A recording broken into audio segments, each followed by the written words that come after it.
Today, I'm talking to Amanda Field Jordan and Nikki Field, daughter and mother real estate agents, and running the Field team, ranked as the #1 sales team at Sotheby's International Realty for 16 years and counting. Consistently ranked by the Wall Street Journal Real Trends annual report as one of America's top 250 real estate professionals, and consistently ranked as one of the top 20 real estate professionals in New York City, the Field team has broken sales record after sales record. In Jere Metcalf Podcast, episode 172, Nikki and I talked about the 2 essential steps to become a multi-billion-dollar agent. Today, we bring Nikki back with her daughter, Amanda Field Jordan, to talk about how to run your family business to flourish.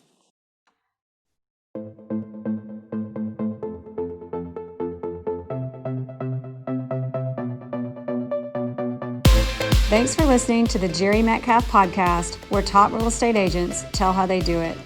This podcast was created for real estate agents across the country to come together, sharing ideas to take your, their, and our business to the next level. All right, everybody, it's the Jere Metcalf Podcast, where top real estate agents tell how they do it.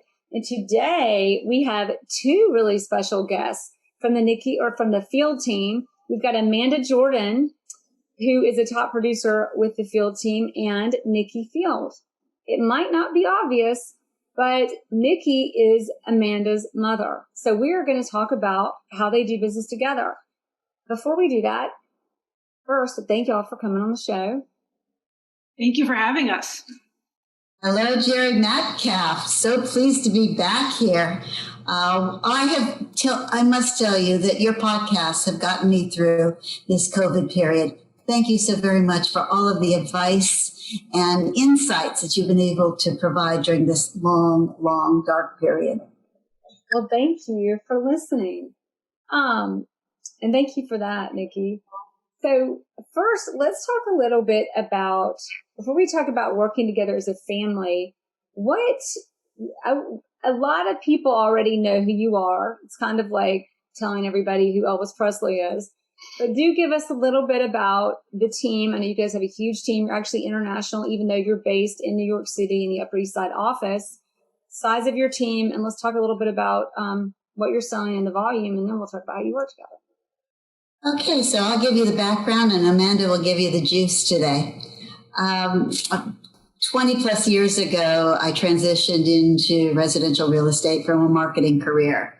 I did that like so many people do these days, looking for a better balance of life. And I did that specifically because I had 2 young daughters at the time, and I did not want to miss all of their early years. It was the smartest decision I've made since marrying my husband and having those daughters. And it did help a great deal with the balance of life. I soon found that living in New York, having a large Rolodex of friends, acquaintances, and former business associates, that it was a good fit for me. Little did I realize, 34 years later, I would be campaigning for the same fit for my daughter, Amanda. And I'm here to say I was really fortunate. It took me quite a while to convert her over to my side from her finance career. But she also had 2 daughters at the time, 3 and 4, I believe, and she was balancing a lot of balls in the air. My business was growing. At that point, 5 years ago, we had 18 members, all good. Most of them had been with me for more than 10 or a dozen years, but I still needed a trusted partner. So besides giving Amanda the opportunity to have a better quality of life, for very selfish reasons, I encouraged her to join me so I could have that one partner that all business owners want, a trusted family member. So here we are in a family business for 5 years, going strong. Wow. So Amanda, tell us a little bit about what you think about all that and how you started. And we've got to tout you guys first, by the way. Who's going to give us your numbers before we go on? I'll do that. I'll do that. That's my favorite part. Okay. Nikki, do that. And then Amanda's going to answer the next question. Please. We have been the number one Sotheby's International Realty for the last 16 years. We've been really, really fortunate selling big, well over $3 billion now. Haven't added this year's numbers to it, but it'll be significantly over $3 billion after this year.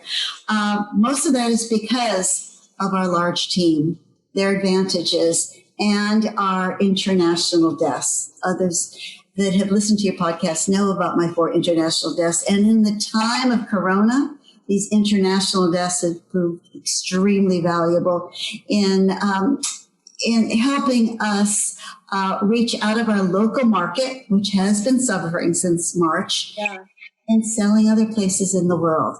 So we're really happy with our 22 members strong, our over $3 billion in sales, and our forecasting for this year to come for New York. That's where we were, and Amanda's probably going to tell you where we are now. And yeah, go ahead, Amanda. I think this year you guys are going to sell more, and everybody in New York, I think you may have gotten the memo. It's been a market that has really suffered for obvious reasons through COVID and quarantining and everything we're going through in the country and the world. It has probably been the most challenging market that anybody on our team has ever been through. And most of our team was intact in 2008, 2009, but this has just been a huge challenge because New York City was one of the few places where real estate was deemed non-essential, which means you cannot show. You could not go into an apartment and you could not get your buyer into an apartment. So everything from March to June was done either sight unseen or somebody had to have seen it in January and February. But we were, unlike the rest of the country, where real estate was essential, we were non-essential. So we had to get creative to find ways to sell properties, both to our buyers and also help our sellers get out of move their property. And we just dug in. We found ways, we used technology, we pivoted in different angles. I mean, never before has our team really focused on the lower end of the market, but that never took a pause. So we did more transactions under 3 million this year than we've ever done in the last 18 years. And shockingly, and lo and behold to us, all of our hard work paid off, and we're going to be up from 2019 to 2020. So we're really proud of the team. We're really proud of the hard work that we've done. We're excited to see what happens in 2021 because I think there's a lot of really positive momentum going on with our team right now, given we're about to announce to them that we had a better year this year. So that's interesting, what you just talked about, because you said, and everybody in Atlanta is laughing because we just sold our holiday home for below $3 million, which is one of the most esteemed homes in the city, if not the one. But to that note, though, you guys went from selling over 3 million to selling under 3 million. A lot of people would say, being on a team, you aren't as nimble. How do you do that? How are you nimble and structured so that you can go from selling in one price point and one, focus to another? I think it's the team members. Our team is really diverse in terms of the members, the backgrounds, the ages. And, I think, Nikki's not going to go out and sell a $500,000 studio apartment, but there's definitely a handful of people on our team who can do that and work with those millennials and get these deals done. But Nikki can get those apartments done. She had to pivot as well, but we all figured out where our strengths lie. And whether it's doing the outgoing referrals, fielding the inbound referrals, working with our sellers to reprice their property so we can get it done. I mean, that's really Nikki's strong suit in terms of working with the sellers and holding their hands, where somebody else might be able to figure out the technology to get the virtual presentations out. We're actually much more nimble as a team because we're able to utilize everybody's strengths, and we don't have uniform strengths. So someone's strength is somebody else's weaknesses. So figuring out who can do what well really worked for us. And we were able to dig into that Whereas in the past, people were just so frantic and busy that they were just doing what needed to be done to stay afloat. Now we could really utilize and capitalize on people's strengths. And I think a lot of our team is much happier this year with the type of work that they're doing, and they've actually become more successful in doing it. Great point. Sometimes when things seem like they're falling apart, they're just coming together. Or through this COVID, or I don't know what we call it, but I remember thinking it sounds like your team, it gives everybody the chance to slow down and look at, okay, what's really important? And it takes such discipline, or we could just be in a position where we need to do that.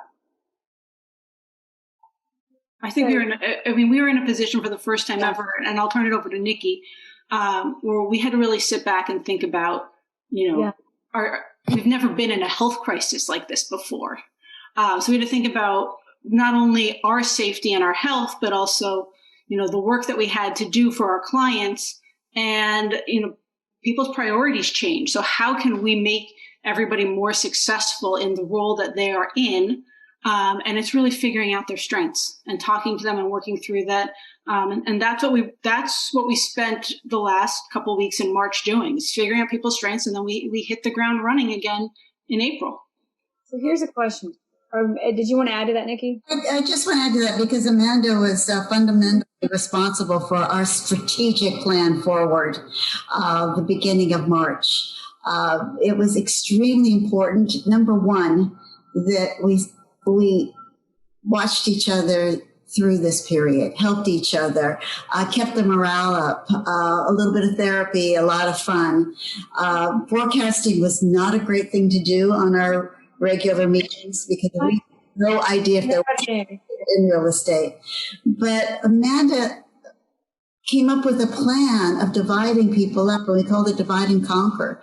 We had groups on our team focused directly on data, historical data, and pulling together information and future analysis that could be helpful as our clients needed information. She had other people on our team that were not coming back into the city, who were very, very clear on the fact that they were staying in quarantine. But those were our generators of business. They reached out purposely. Their job was to contact clients that didn't know they were clients, letting happy owners know that they could buy up significantly for a lot less money, letting people know they've been considering leaving the city, that if they priced correctly, we could move their property. She had a whole team on the ground of really great 5 guys who hit the office running as soon as the city reopened, and they did the showings. They did the photography.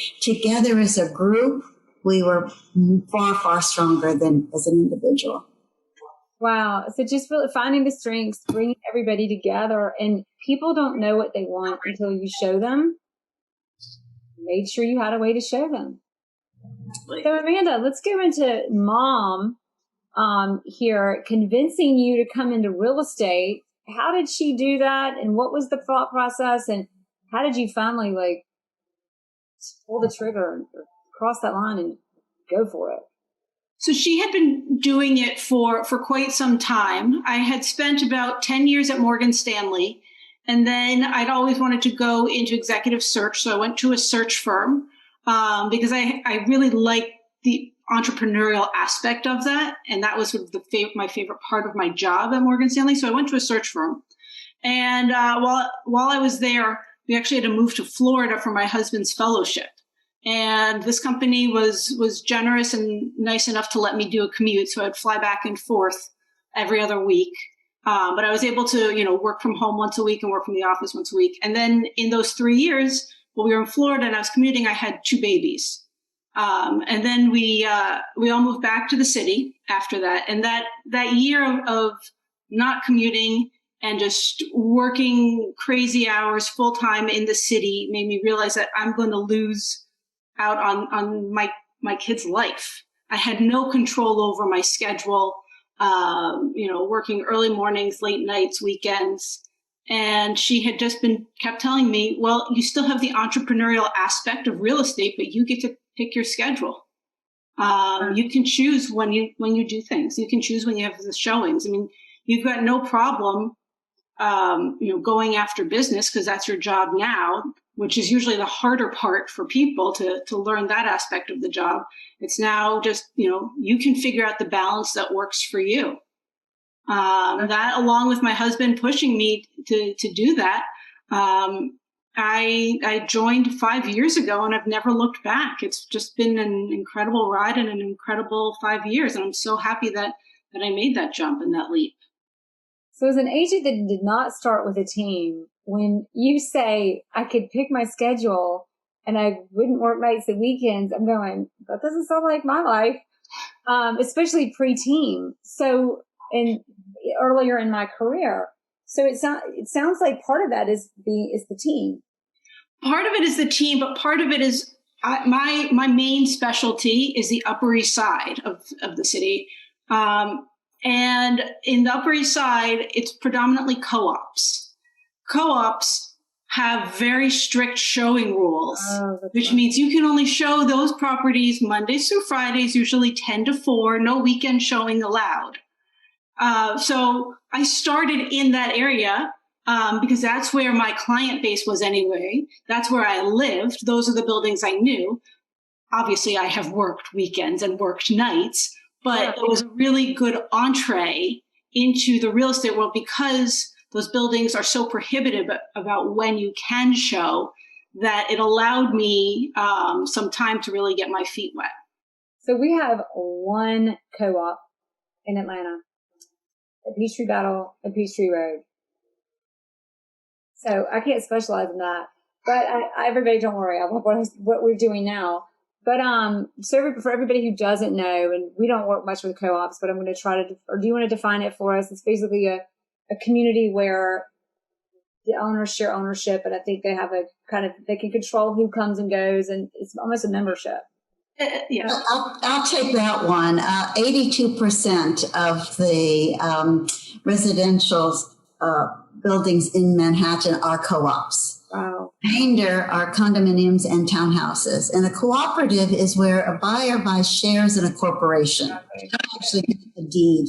All right. And it's like being welcomed into a private club. This corporation can deem who they want to live in their building and share the elevator with.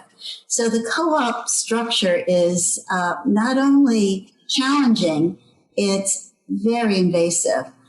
Families have to be forthcoming with all of their financials. Reference letters are a must. Background checks are scrutinized.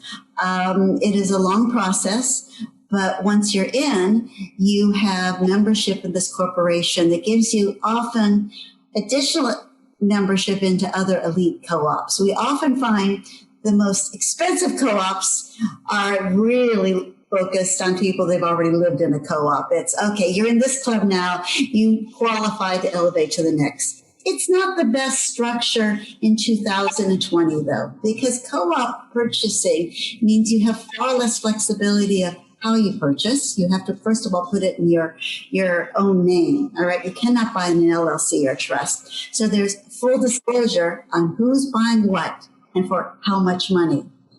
Many people in this economy now do not want that kind of exposure.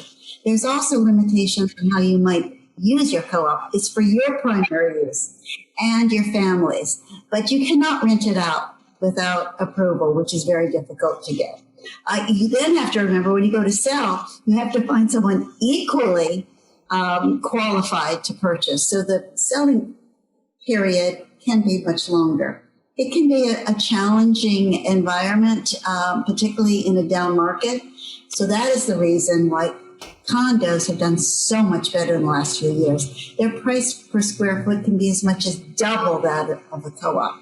So there's the deal in the co-op market, but the advantage is in the condominium market. Wow. Yeah. So where do you see that going in New York? Y'all think that's gonna absolutely dying?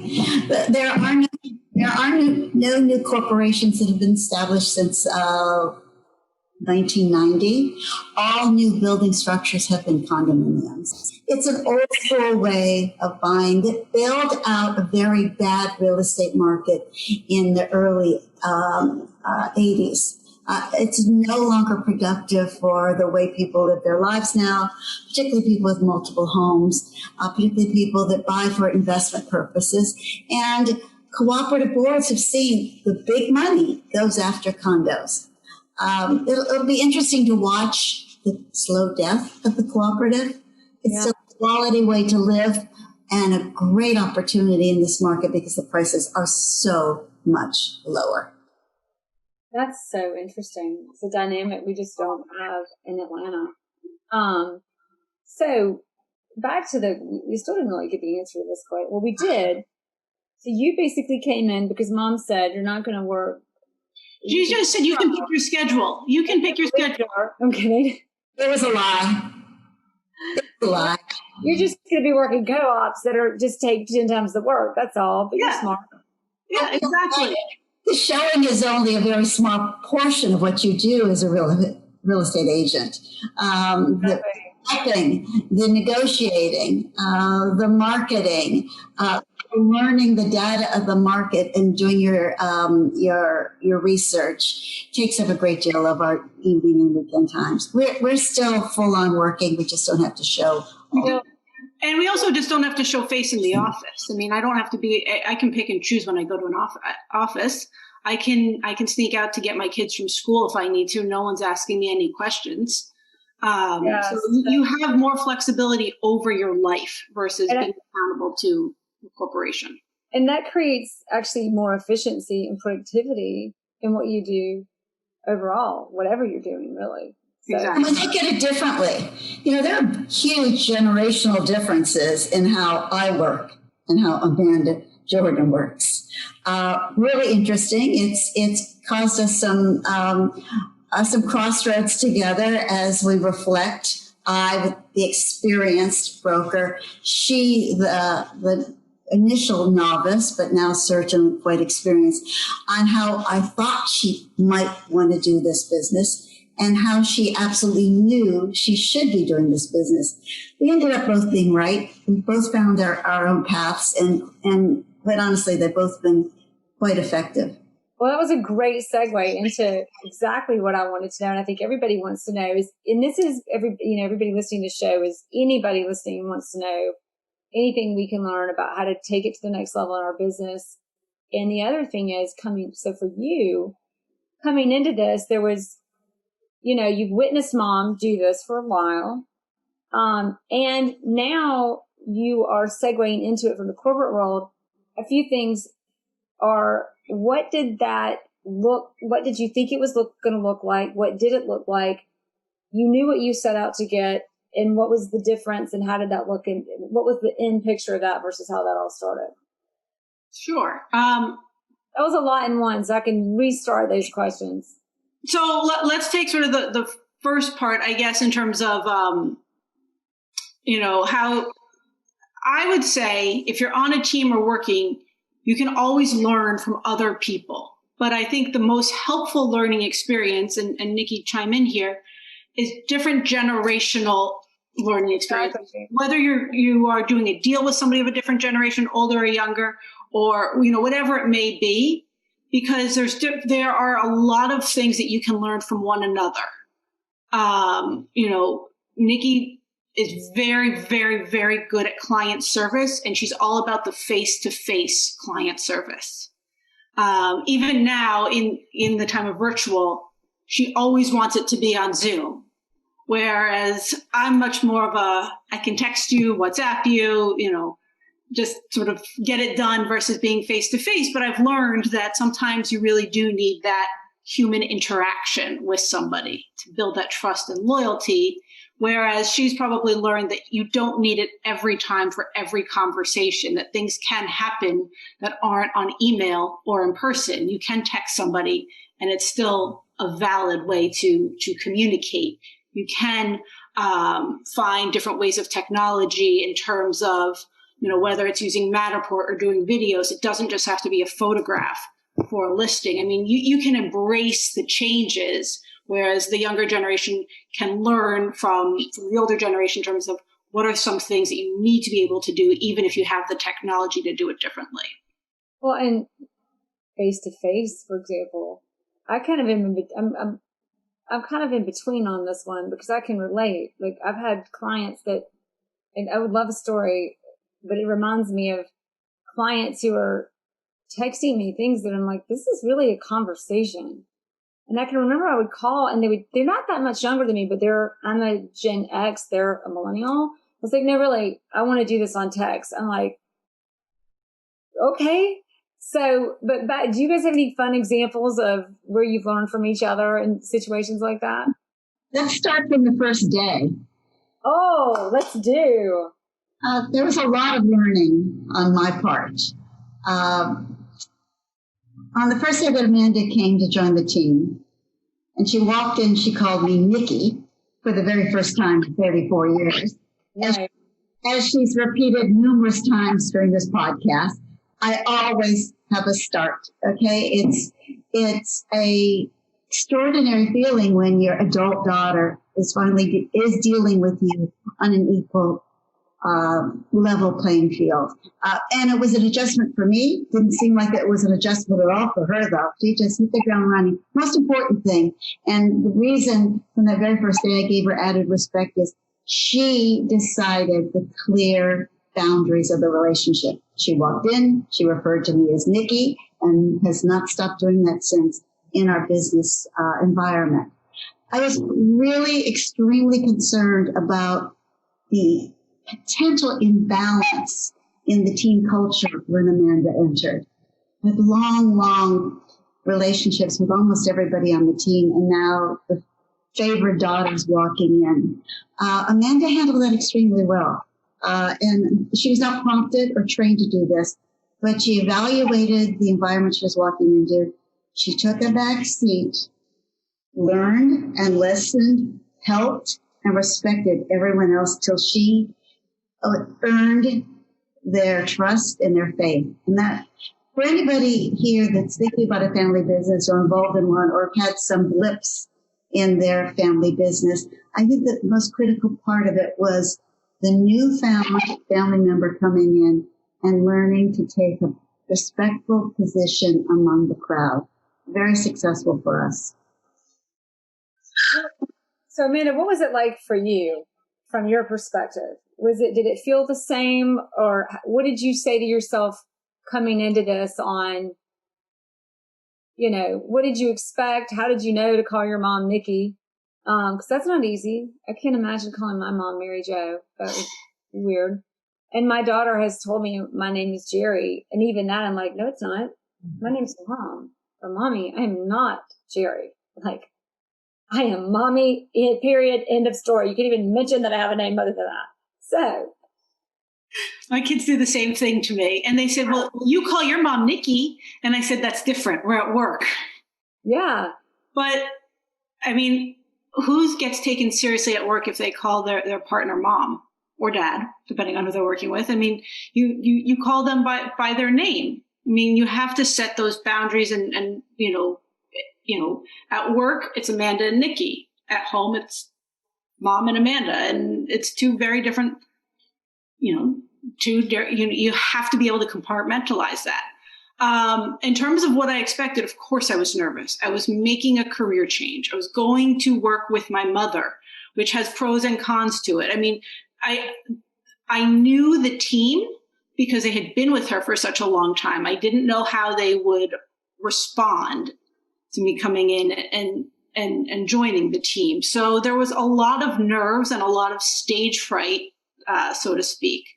So I did my best to come in thinking this is a new job, a new career, and put aside that, my mother is the boss, and how would I take that in any other corporation? How would you get yourself ingrained? And it's just, offer to help people, work hard, stay late, get in early, show them that you want to learn. You don't take anything for granted. And that's what I tried to do. And I tried to really be more of a helper, at least for the first year and a half before trying to take on any type of leadership responsibilities whatsoever. Did you guys set that timeline, or did you just let it evolve and reveal itself what it should be? Just let it evolve and reveal itself. If you set it, you can't force different things to happen. Things will just naturally evolve. And that's what we allowed it to do. But I made a very conscious effort to spend time with every team member and really build their trust in a professional manner, even though I'd already known them socially. Do you think obviously it offers its challenges, being the daughter coming or family member coming into a business. Did you feel that was more challenging and another, you'd had another career before that? Was it more challenging, the same? How did it compare? It was very challenging. It was very, very challenging. What was the most challenging, or what was one of those moments where you thought, oh God, what was I thinking? When you know your boss is wrong but it's your mother and you want to call them out sometimes and you can't, you have to bite your tongue. I mean, I think that's the most challenging when you have a comfort level and you want to say, was I wrong? When was I wrong? But I mean, it's true. Like when you have an opinion, you also have to remember not only there's a mother-daughter respect, there's a boss, team member respect. And you can't you can't go from being partners to mother-daughter. You can't change teams when you're in an office setting. You can't. You have to remember to play that game. And sometimes I'm just like, oh, I want to be able to say X, Y, Z, but you can't. You have to be able to go with it. That's well said, Amanda. I think in a family business, there are more boundaries than in a non-family business, all right? Everybody understands the protocol, the pecking order, the responsibilities of the position you're in, and the one you're focused on getting to. In a family business, it's a consistent reminder, at least for me, to make certain I observed the boundaries. For Amanda's own position within the group, and also for me to maintain the respect and loyalty of our team. We're very, as you are with yours, Jere, we're family, particularly since COVID. We are truly family now. We've gone through good and bad and tough. We're each other's best friends, therapists, partners, and family members. And Amanda's keen ability to maneuver in that environment is another reason that I have such high respect for her. Nikki, as the mom, what were the challenges for you, and how did you, because again, almost in a position of you're the leader, you founded it, you have that authority. To your point, you actually set the boundaries more, which is really commendable. That takes an amount of discipline as well.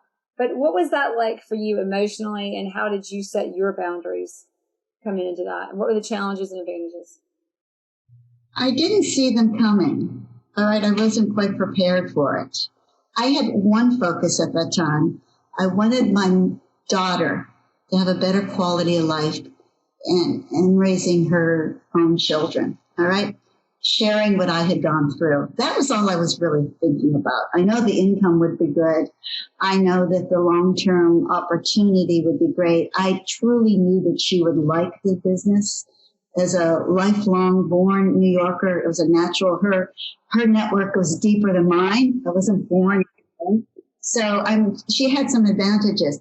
What I wasn't expecting, and which really threw me, and it started very early, was that she is actually analyzing our business plan far better than I ever had. She saw what I didn't.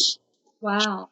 Absolutely keenly, early on in the game, had some very strong private advice on how we could support the foundation, build out on it, whether it was recruiting, business planning, marketing, family planning. She had some really keen ideas on not only taking me to the next level, because don't forget, experienced people in almost all roles rely on their experience. And that's not in real estate. A small part of the ingredients you need. You need to pivot to be the right financial advisor to the new market. Sorry, Jere. No, I was interrupting. So, Amanda, coming in with that new perspective, was it, you have your background, I know you're with Morgan Stanley, of thinking ahead and thinking about business, where things are going financially and businesses are going. But this was also your family. Where do you think that came from? Or obviously there's some natural skill set or natural inborn abilities as well. And how did you communicate those? And this is almost a question for both of you. How did you communicate those and get where you needed to be and share some more stories? Sure. So I guess that goes back to my original point, is some of the frustrations when you want to be able to say something but can't, at least in the beginning. Now there's no issues with that whatsoever. Yeah. Look, I find Nikki looks at, and correct me if I'm wrong, but Nikki loves what she does. She loves to sell. The business was almost secondary. It was just doing what she loves to do. And it became lucrative and it got bigger and bigger, but she never took her eye off the ball. This is what I love to do and this is what I want to do. The rest, is icing on the cake. Whereas I look at real estate as, this is a business. Selling is a component of it, but where can we take what we have? Where can we take it? And how can we make it a better long-term sustainable business? Nikki can't do it forever past that. So at some point, if we ever lose our special sauce, what can we do to make sure we have the right foundation? Because she's the foundation of the team. So what can you share with us about coming in and seeing that, what you saw and how you and the team have pivoted to transform that into more than what it was in the beginning? Transferring more power. All organizations have a power top, all right? And generally, especially we real estate agents, almost all of us started as independent contractors working for ourselves, telling ourselves what to do and not do. So you take on an assistant or a partner and you have to start learning, sharing some of that. In my business, I generally took on new people in the industry and trained them my way and my voice, my style of selling, my style of building relationships. They're all, without exception, they're all better than me now because they took the basics of my limited knowledge and experience and added their own experience, their own intelligence level, as Amanda has done, and built up a stronger, better advisory position to their clients. I recognize that. So for me, I had to take a real step back. No longer manic control over every client and every deal, but giving away more responsibility. As a matter of fact, it's to a point now where I often say, can I help? Because they generate business. That must be nice. It is a mixed blessing. Yeah. Who loves to sell. Okay. Yeah, it's really nice to go, okay, I don't have to even think about how they're communicating. I don't even have to be involved in what they're showing. I don't even, a lot of the time, need to be involved in negotiations. And the business keeps moving well. And those clients come back. That's the most important thing to me. And that's what we've trained. You're building relationships. You're not selling real estate. So that's. Yeah. Well, say that again. You're building relationships. You're not selling real estate. We're not salespeople. If you're very effective and successful in this business, you should never think of yourself as a salesperson. You're a business relationship builder. And that therein lies the secret. They come back, and they refer their friends, their associates, their partners, their family members. It's building multi-generation. Now I have people on this team. They're better at it than I am. I certainly still have a place in here. And Amanda's already mentioned the day I leave. I mean, we haven't discussed that yet, but the whole plan is everybody on my team, I want them to think of it as an ongoing generation of income, generator, of income for them, whether they stay or leave. I want them to know that this business is going to follow them. It's transformed into, and this is going to really show the Southern in me in the Bible Belt, but there's a very well-known preacher, I guess is what, he is a preacher, but he's got a huge church here, Andy Stanley, and his church is massive. And he talks about, I was just here first. It's, he said, I had to realize, like, I was here first. Like, there are all these people who are better and smarter at what they do. I just happen to be here first. It's almost like, that doesn't give you enough credit, but it is a little bit of this. Now, that's the picture. Sorry. Amanda, how? Oh, this is for both of you. For Amanda, how did you get her to do it, to let go? Because I can really relate and empathize with you, Nikki, on going in. This is what works, and we can't afford to screw this up. These people, the situation, what we're doing for them is too important to compromise or to take the risk. Amanda, how did you get her to do it? And Nikki, how did you know when you could let go? And how did you let go? You guys pick who answers that first. So it took about 3 years. And we had been on we were on a nice trajectory. And for the first time, probably, and as long as I could remember, she said, I'm going to go take a vacation. You're not really going to be, I'm just going to go, I think they went to Italy or Greece. I'm going to go take a 2-week vacation over the summer and just make sure this stuff is still standing when I get back. And that's when I think it all happened. When she came back, she realized she could go. The business kept going. Oh, nice. And she can start enjoying her. She brought me in to be able to have a balance in my life. And now I'm able to return the favor and let her have some sort of balance in her life, because she can go and take a vacation and know that everything's going to be okay. I just can't be on vacation when she's on vacation, but everything is going to be okay if she goes and enjoys her life as well. She hit it. That was the pivotal moment. When you were on that vacation, did you have moments where you wanted to just check in, or did you check in, or what was that like? Can't go cold turkey. But I think every time I would check in, which was a number of times a day, all right, to be truthful, it went very well. And actually there were initiatives that were happening without my suggesting them or presenting them ahead of time. They were moving forward absolutely in a way that I certainly supported with literally every client we had and new business coming in at that time. For me, taking vacation was really the first in my entire business career. Running the team, 3 days, 4 days was the max, still being on the phone the entire time. Yeah. I unplugged because I knew one thing. This was my security. If Amanda would be responsible for it and blamed for it. And I knew she would never let that happen. Some of that's advantage of family and mom and daughter. Mm-hmm. You said two things in that I think, as someone who has a team now, is that really there were two things you pinpointed. When you checked in, if there had been a problem, I don't remember the words you used, but what I heard was, if there had been a problem or an issue, the solution it wasn't coming to you for the solution had been found and implemented. Mm-hmm. The other thing is, because that's at the end of the day, our value is problem solving.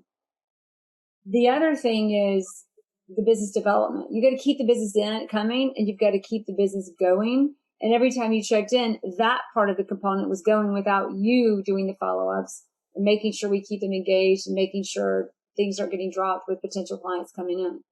And therein lies the value of that transition. That fateful vacation taught me that now I can build out the business larger, bigger, wider. Up until then, we were really working we were very focused on our business. Certainly the referrals we were getting in from our international desk, and definitely our local business. Don't forget, we were in the height of the New York real estate frenzy. That market was on fire. But it gave me a perspective to think about how to build our future out. And that's when I went into new development, specifically portfolio management along with that. And I could take my eye off the ball of the the day-to-day sales and focus in on building the relationships for long-term new development sales. And that's what we're very actively doing now. And this is my new thrill. New development has been an exciting phase for me, not just in New York, but establishing relationships with developers around the world to help market and sell their properties. So you didn't really get her to retire at all, Amanda. She just got busy with something new. Much to Amanda's chagrin, I'm still around. I tried.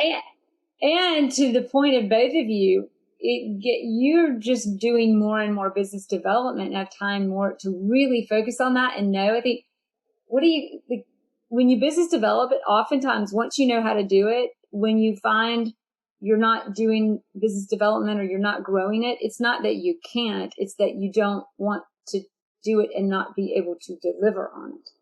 It's about time. I think it's something that, I've certainly learned from studying and knowing other leaders. A critical element in your job is to function your time to the best of everybody's advantage. And that does not mean being buried in the minutia. It means delegating. So allocating your time to the best of everyone else's function and everyone else's efficiency for everybody. And in that, properly delegating their time. And a lot of your time is delegating. How much time do you find you spend delegating? I fold that off to Amanda now. Amanda is officially our business manager, although we have a team manager. But we have regular conversations about who can do what, who should do what, and who's really impressing us with doing more. My job is to continue to bring in the business and build out the next platform. So we've just gone through this COVID crisis, and we had to pivot immediately, and it took all hands on deck. Where is the money? Where are the buyers in the world, and how can we connect with them? And that's what we did successfully, continuing to funnel business to all of our salespeople. No, go ahead, Nikki. And pay our salaries, of course. We have a really, fine, strong, talented group of staff members. Let's talk for a minute. We talked about this before, but I bet this changes and grows and evolves with your business. The structure of your team is, I think it's close to 20 agents, is it? Yep. Or 22. 22?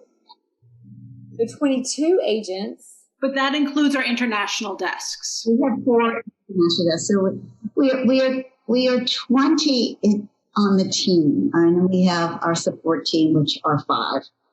So we have 15 hit the ground running sales agents. In Atlanta.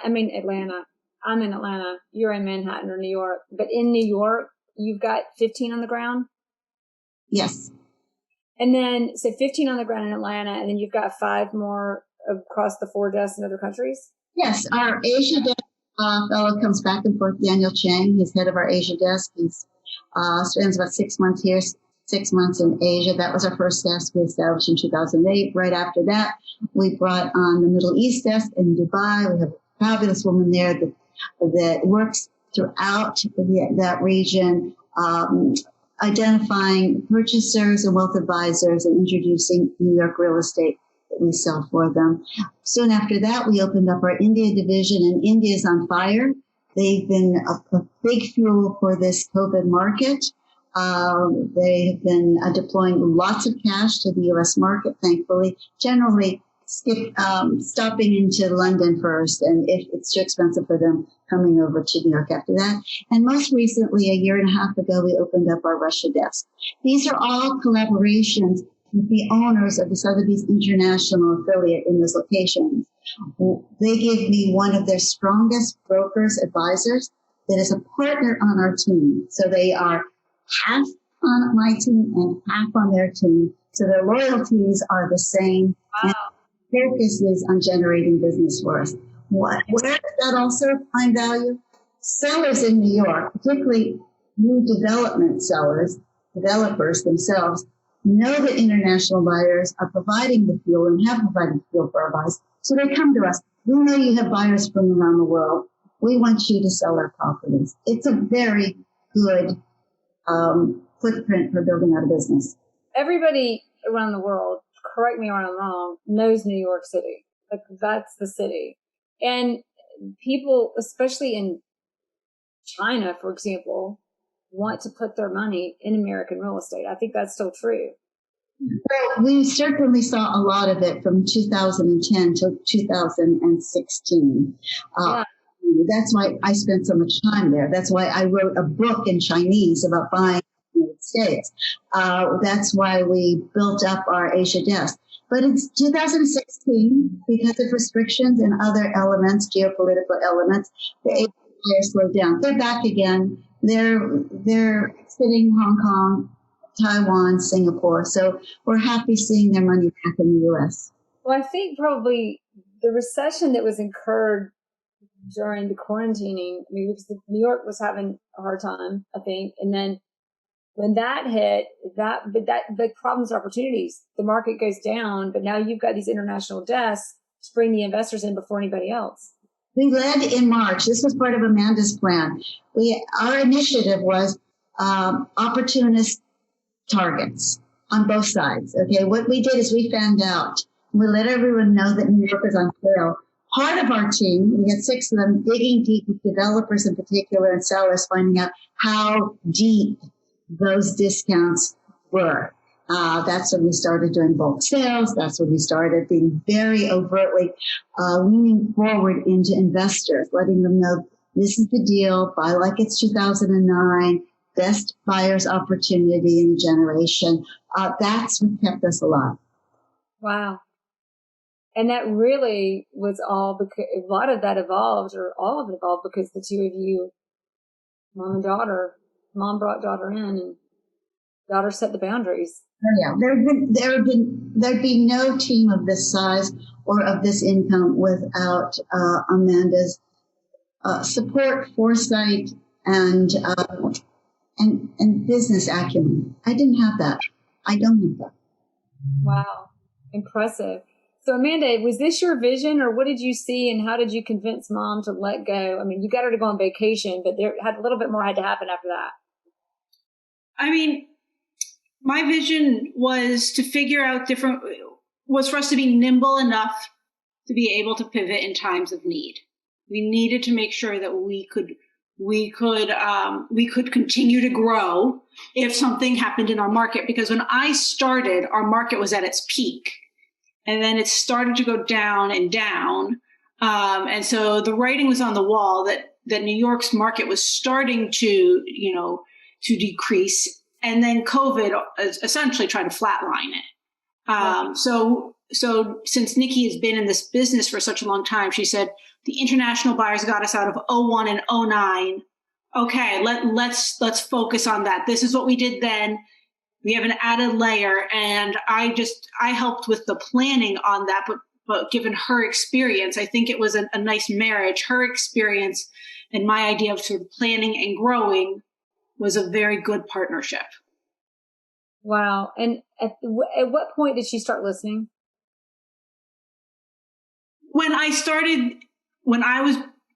Everybody just assumes that the business I do is sort of, given to me by her.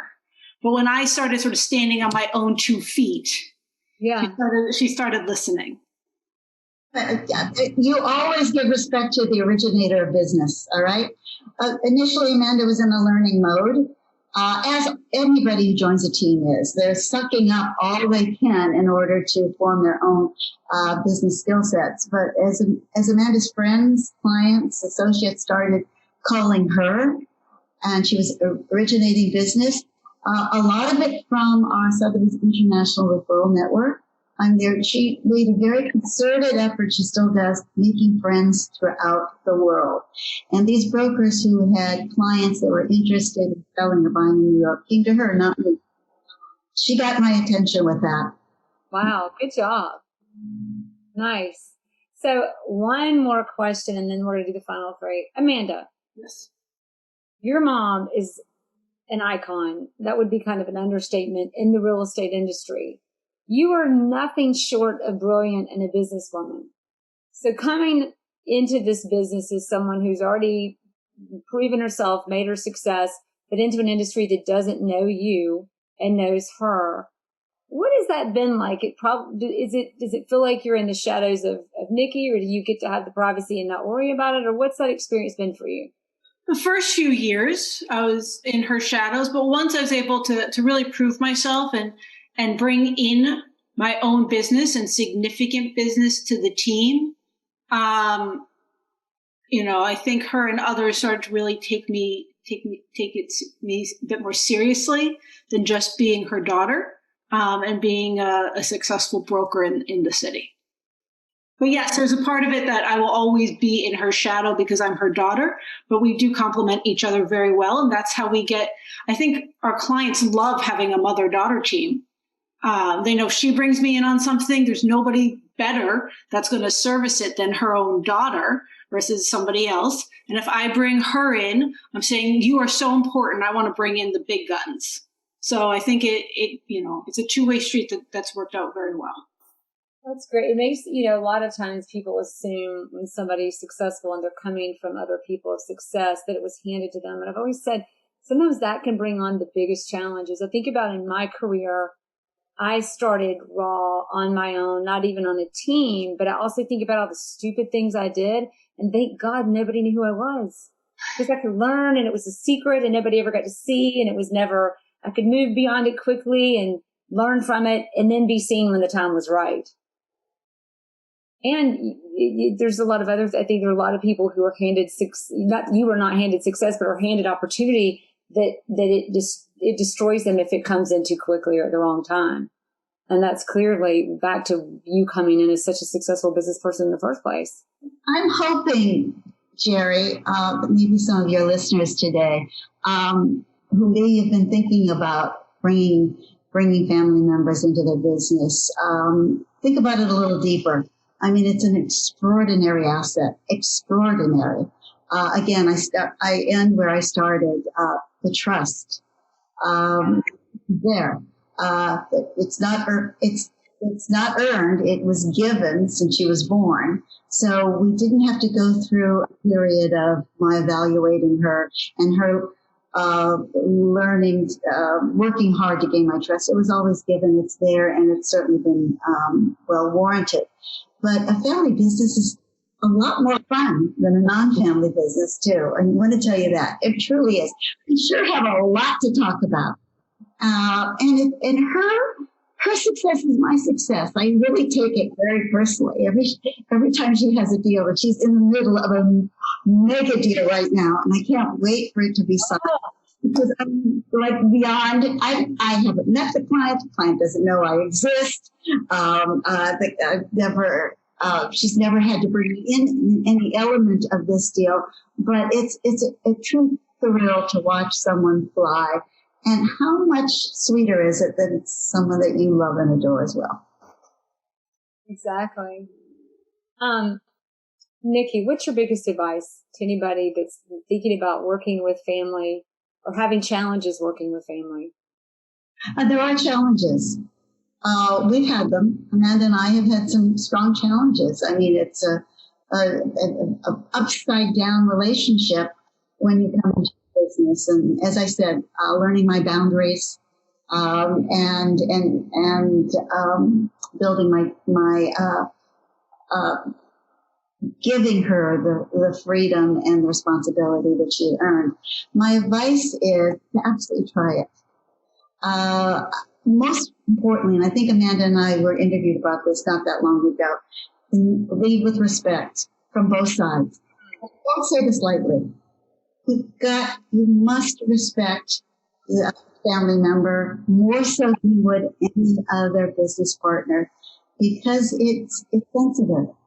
And it's extremely important to not only show that respect for each other, but accept that respect from each other. I know when Amanda gives me advice or criticizes me or rolls her eyes at something I've done, that she's still sure. Or, one of these, you don't really want to do that. And that happens all the time. And I love it. It's the most extraordinary partnership because she's very free to say whatever she wants. So start with respect. You'll work through the wrinkles. Expect there to be bumps along the road, and just embrace the incredibly unusual, fortunate opportunity. Amanda, what's your advice? My advice is for those that have the opportunity, take the opportunity, but being given an opportunity doesn't equal being given success. You still have to work for it. You're lucky enough to get the opportunity. You need to work twice as hard to become successful in that role. Because if you don't start working hard, you're gonna blow your opportunity. And the long-term success of the business, of the team, whatever it may be, will die with the lack of hard work and lack of trying. I was very fortunate and very lucky that Nikki made this kind of name for herself and was an icon in real estate. And if I didn't work, twice as hard as everybody else, I would not be where I am today and being able to contribute the way I'm able to contribute. So you're lucky when you have the opportunity, but don't think that you're just handed success. That's something that I think everybody really needs to work for and strive for. Always great advice. I usually ask the final three. I think we'll ask it today if you guys have about 5 more minutes. Sure. So final three. And then Amanda, if you'll come back on, we've got to bring you back on to talk about how you run the show with the field team. Anytime. Not too many secrets, Amanda. Not too many. You won't be here. So final, we won't be too bad, but I would love to know that. But final three for both of you. Nikki, you've answered these before, but they may have changed. Question number 1, what have you found to be the most resourceful tool in your business as a real estate agent or running your team or both? Oh, this is old school relationships. And I know it's big, but it's absolutely essential. It's my tool. Get on the phone, make a date, a little more difficult now. I was telling somebody recently, every single night after work, I would go out with a customer, a client, or a peer in our business. Well, since COVID, my Amex card has been extremely relieved and reduced. I don't get to do that entertaining anymore, which is really a challenge because you must continue to build these relationships. I know that there's so many great tools in our business right now, but it is a people business. Everybody here knows 100 brokers. I mean, literally, most people know a huge amount of brokers. Very, very, very difficult to decide who you're going to work with unless that person continues to build on a relationship with you. My most important tool, providing information to people that aren't asking for it, don't need it right now, but letting them know what's going on in the market. Great advice. Amanda, what's yours? She stole my answer. I was going to say relationships, other people. You can't get to where you are without working with them. You have to know who to call when there's a hard time, how to get a deal done, whether it's other brokers, attorneys, also other people in the Sotheby's network. If you just rely on your own city, you're cutting off your nose to spite your face. I mean, this brand is just terrific and amazing, and people should really get out there just to start meeting other agents. But people, that's the secret sauce to being a successful real estate agent. I don't remember word for word what you said, but it's literally like a quote. Like it needs to be written down for other people. In order to be successful, you have to work with them. Was that it? We'll replay it. It was good. It was just brilliantly stated. Next book. If there's any one book that's changed your life or career or both that we just have to read, what is it? Oh, you got to take that one, Amanda. Who has time to read anyway in this business? Audibles, but you don't drive in New York, so. I'm a big fan of, I haven't been able to take the course, but the Ninja book. I think, for your. Oh, yeah. I haven't ever read the book, but I need to. She's my daughter. I said that on the last podcast. Oh, you did? Yeah. That book is terrific. And the other book is The First 90 Days. Those are the two books the first 90 days if you're changing careers or going into a new job, and then if you're and the Ninja book. First 90 days. Okay. I've not taken the course. But I feel like I almost don't need to take the course after reading the book and rereading the book. I think it's just terrific. Yeah, we've gotten a lot of the first 90 days on the show. I mean, not the first 90 days, but the Ninja book. It's like Never Split the Difference. Everybody's heard me talk about that 1,000+ times. I think it was mentioned in the show 10 times before I finally bought it. And then I thought, oh, it's kind of like the Ninja book, the same thing. So last question. If there's any one thing that you would hope we take away from this interview, if we forget everything else, what is it? Buy New York City real estate. This is the best possible time. I see why you keep her around. I'm ending with that one too. Thank you, Amanda. Love it. And it's still on sale. So hurry. It is. It's a great discount. If you need a small place in the city, we can help you. I love it. Exactly. All right, great. And at 500,000, I didn't know you could get in for 500,000. That's good news. For you, Jerry, we'll make it $495. Perfect. I might be able to pull that off. Thank you so much for being on the show. That was great having y'all. Thank you for all your time. Thanks for having us. We're really honored. Thank you for this. This was a gift, hearing Amanda articulate things that we hadn't discussed before. Thank you. This was a lot of fun. Thank you. Thank you.